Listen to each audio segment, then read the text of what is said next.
Congolaises et Congolais.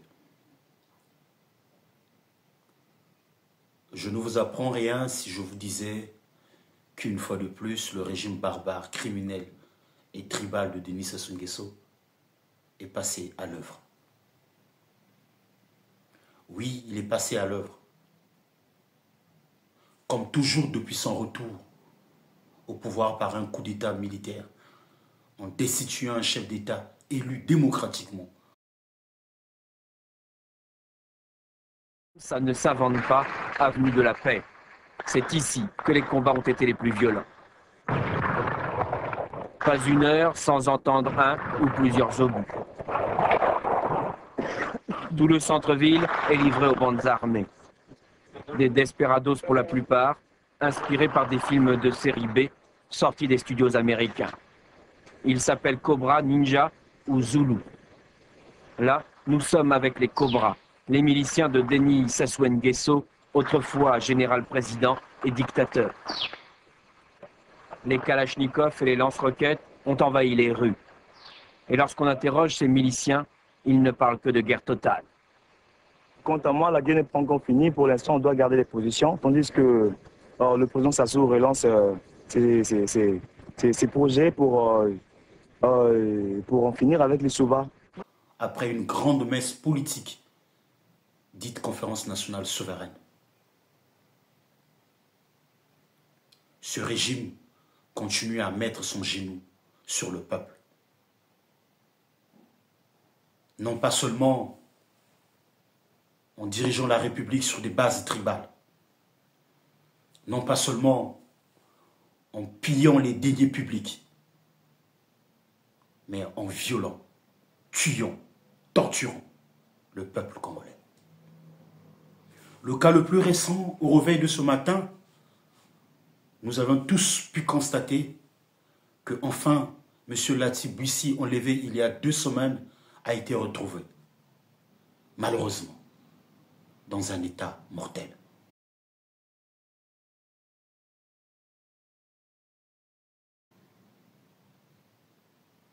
Cela me replonge dans les derniers moments d'Augustin Kalakala.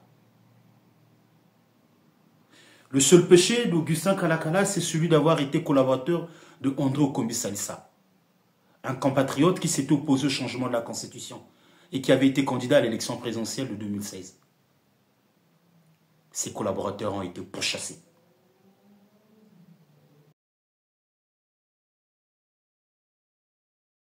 Au Congo-Brazzaville, des nouvelles de l'opposant Augustin Kalakala. Il a été retrouvé la semaine dernière, un jeudi dernier, devant la morgue de Brazzaville, dans un état critique selon ses proches. Il était porté disparu depuis le 29 septembre dernier. Il avait été enlevé par des hommes armés encagoulés. Il ignore qui étaient précisément ces geôliers, mais il dit avoir été torturé durant sa détention, et ses ravisseurs auraient notamment cherché à savoir où se trouve André Okombi Salissa, dont il est le bras droit. Cet ex-candidat à la présidentielle de mars se cache depuis des mois pour des raisons de sécurité. Témoignage de l'épouse d'Augustin Kalakala, Liliane Moukoulou. C'est elle qui est venue le récupérer en pleine nuit, donc devant la morgue de Brazzaville. Elle raconte qu'il était si mal en point qu'elle a eu du mal à le reconnaître. À 22h, je reçois un coup de fil et c'est la voix de mon mari. Chérie, viens vite, viens vite. Ils sont venus me jeter vers la morgue ici, là, viens vite. On s'est rendu sur le lieu. Et quand on lui a demandé, mais comment ça s'est passé? Il dit que moi, j'étais ici et j'ai vu des petits qui passaient. Je leur ai demandé service. Si vous avez un téléphone, je veux passer un coup de fil pour appeler ma femme. Dans quel état était-il lorsque vous l'avez retrouvé? Vraiment, vraiment, état critique. On ne savait même pas qu'il allait vivre jusqu'aujourd'hui. Là, il ne mange pas. Il ne peut pas marcher et il a des grosses plaies partout. Les pieds enflés par rapport aux tortures, tout. Où était-il et qui est-ce qui lui a fait ça? Bon, il était cagoulé, il ne pouvait pas voir le visage de ces gens-là, mais il peut dire qu'il n'était pas à Brazzaville, il était hors de Brazzaville, enfermé dans un conteneur, de temps en temps, dans des sacs. Enfermé, tabassé. On lui demandait où se cachait ton chef, oui, XY, tout et tout. Bon, il voulait savoir où se cachait ton chef. Un témoignage donc de l'épouse d'Augustin Kalakala, recueilli par Florence Maurice, sollicité par RFI au moment de la disparition de l'opposant. Le porte-parole de la police congolaise n'avait pas donné suite. Et Augustin Kalakala avait le malheur d'être torturé jusqu'à en mourir. Okomi Salissa en prison. Bananganzala à un moment donné en prison. Jean-Marie Michel Moukoko en prison. Koulela Parfait mort dans des conditions et circonstances qui suscitent et susciteront pour toujours moltes interrogations. Au Congo-Brazzaville, l'opposant Guy Brice Parfait Colélas, principal rival du président Denis Sassou Nguesso à la présidentielle de dimanche, est mort du Covid-19 lors de son évacuation sanitaire vers la France, quelques heures après la clôture du scrutin. Il est décédé dans l'avion médicalisé qui était venu le chercher à Brazzaville dimanche après-midi, a annoncé son directeur de campagne. À quelques heures du scrutin, il avait publié cette vidéo. Mes chers compatriotes, je suis en difficulté. Je me bats contre la mort, mais cependant, je vous demande de vous lever. Allez-y voter pour le changement. Je ne me serai pas battu pour rien. Battez-vous. Guy Brice Parfait Colélas, 60 ans, avait été testé positif au Covid-19 vendredi après-midi et n'avait pu animer son dernier meeting de campagne à Brazzaville. Cet opposant historique est apparu cette année comme le seul vrai rival du président sortant Sassou Nguesso, 77 ans dont 36 passés au pouvoir. Les résultats provisoires du scrutin présidentiel de dimanche doivent être annoncés dans le courant de cette semaine. D'ici là, les autorités congolaises ont coupé Internet dans tout le pays. Et plusieurs compatriotes sont morts. Je pense là aux victimes de la police barbare et criminelle en 2015 pendant le changement de la Constitution, la campagne référendaire. Je pense là à tous ceux et à toutes celles qui ont été enlevés, qui sont morts, sont devenus handicapés parce qu'ils s'étaient opposés au système en place.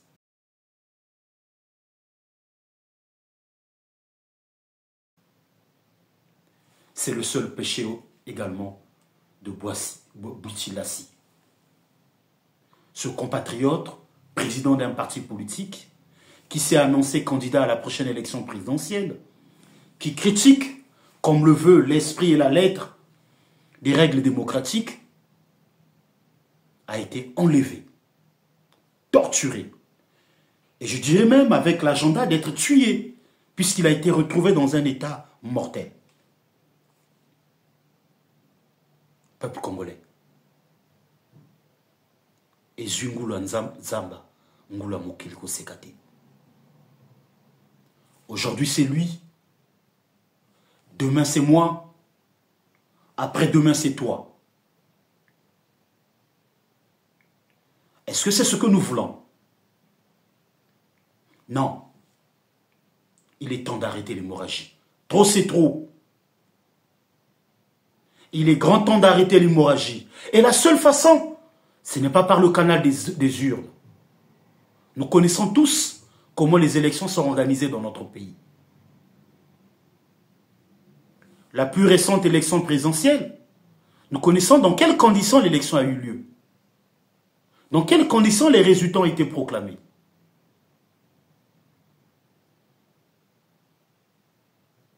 La seule façon d'arrêter cette hémorragie, c'est une révolution populaire. À l'image de la Révolution française de 1789, à l'image du printemps arabe, à l'image de ce qui s'est passé en Afrique de l'Ouest. Merci Madame la Présidente, Madame la Ministre, mes chers collègues, on touche là, sur l'amendement que je vais présenter, une question sensible. Car à l'alinéa 103, il est indiqué que nos armées doivent être ainsi capables d'assurer des postures permanentes de dissuasion, de sécurité, etc. Et également de conduire des opérations non seulement de contre-terrorisme, mais aussi de contre-insurrection. Nous sommes en radical désaccord avec le fait que nos armées soient engagées dans une quelconque opération de contre-insurrection. C'est là une question fondamentale qui touche, permettez-moi de le citer, l'article 35 de la Déclaration des droits de l'homme et du citoyen qui nous rassemble tous, je l'espère. et qui dit « Quand le gouvernement viole les droits du peuple, l'insurrection est pour le peuple et pour chaque portion du peuple le plus sacré des droits et le plus indispensable des devoirs. » C'est cela qui nous rassemble dans notre déclaration des droits de l'homme et du citoyen. Envisageons-nous possible que demain notre armée, soit sur le territoire national, soit à l'étranger, soit une force qui réprime ceux qui se sont insurgés contre un gouvernement qui aurait mené une politique injuste. Il y a là quelque chose qui est totalement, fondamentalement contraire avec les missions de nos armées. Je le dis d'autant plus, permettez-moi d'évoquer, comment dirais-je, un exemple personnel. Moi, natif de Béziers, cette ville où les viticulteurs en grève se sont vus opposer le 17e régiment envoyé par Clémenceau, et ce régiment, ne voulant pas réprimer les viticulteurs en grève, a mis crosse en l'air. Il en est resté une chanson, Gloire aux soldats du 17e. Et le couplet dit, si vous aviez tiré, vous auriez, en tirant sur nous, assassiné la République. En 2018, nos armées ne peuvent pas assassiner la République sur le territoire national ou même à l'étranger. Donc il est impossible que nous nous engagions dans une quelconque volonté d'opération militaire pour mater une contre-insurrection. Et pour y parvenir, il faut une prise de conscience.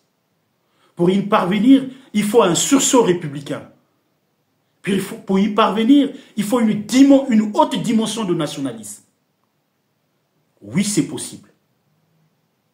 L'histoire de notre pays nous apprend que cela s'est fait.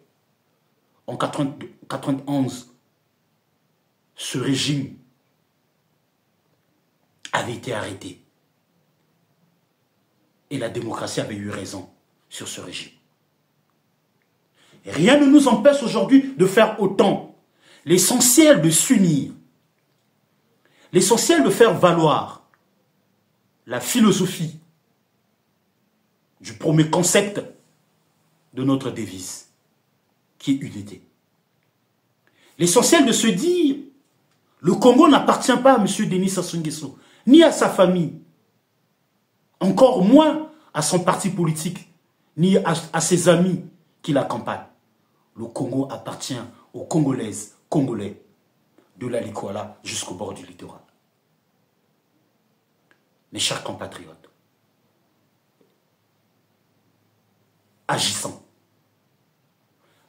à l'unisson pour une révolution populaire que nous, au Congrès pour la renaissance du Congo, CRC en sigle, nous avons nommé la révolution du fleuve. Si nous n'agissons pas,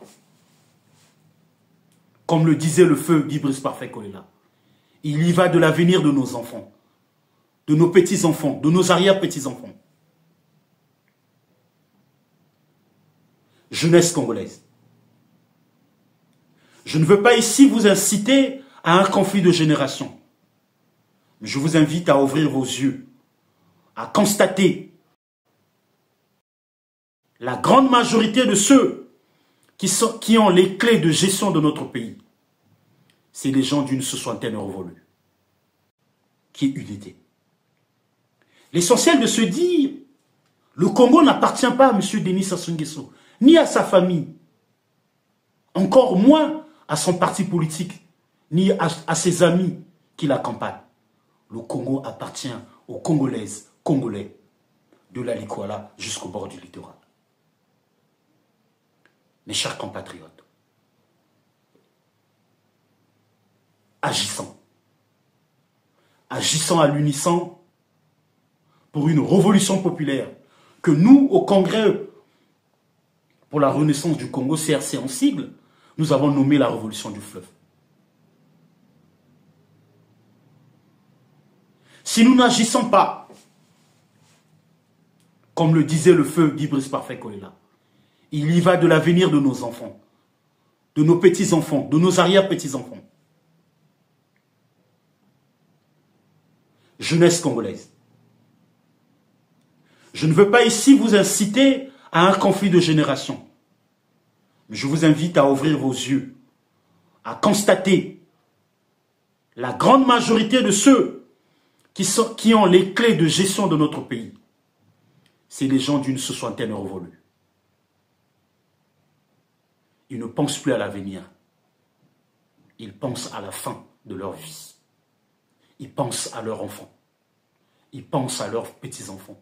Ils pensent à leur famille. Mais ils ne pensent pas à la République.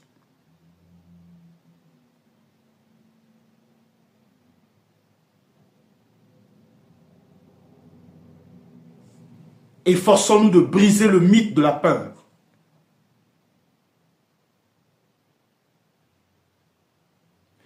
Quand je vous rappelle, ou sinon je nous rappelle de nous efforcer de briser le mythe de la peur, je me revois au Cefrad, cette salle de spectacle qui est juste à côté du palais présentiel, où je partais suivre la pièce théâtrale de Gimenga, la marmite de Kokambala. Cette peur que le régime a instaurée en nous, c'est une peur imaginée. Dans aucun pays au monde où un système est plus fort que le peuple est toujours plus fort que le système. Aux amis du Congo, aux partenaires du Congo, votre sens de responsabilité est vivement sollicité. Oui, votre sens de responsabilité est vivement sollicité. Le Congo ressemble à un verre d'eau qui est rempli, qui commence à déborder. L'eau d'un verre qui déborde est presque incontrôlée. Amis du Congo, suivez notre regard.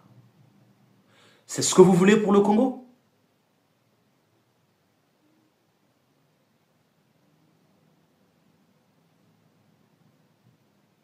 Est-ce que c'est ce que vous voulez pour le Congo?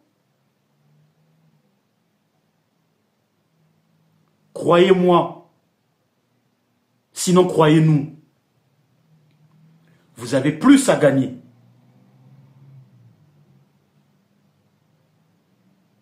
en s'appuyant à la volonté du peuple et non à celle d'un groupe des Congolais qui ne font même pas 1000 personnes. Et même s'ils faisaient 1000 personnes, je rappelle que nous sommes un pays de 6 millions d'habitants. Amis et partenaires du Congo, votre sens de responsabilité est vivement sollicité. Je vais terminer en parlant à mes chers compatriotes dans nos deux langues nationales. Congolaises et Congolais. Na kisini ni saswa tchabisu. Poto bangarai. Poto bangaka bana nai. Poto bangaka ba collaborateur nai. Na wa muselebe de sasu tu labet. Pour que tu vas na bombe ya.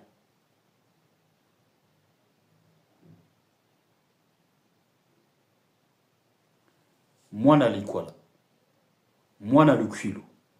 Mwana la songa. Mwana la lekumu. Mwana la cuvette. Mwana le niari. Mwana le plateau. Mwana le poule. Mwana la bouinza.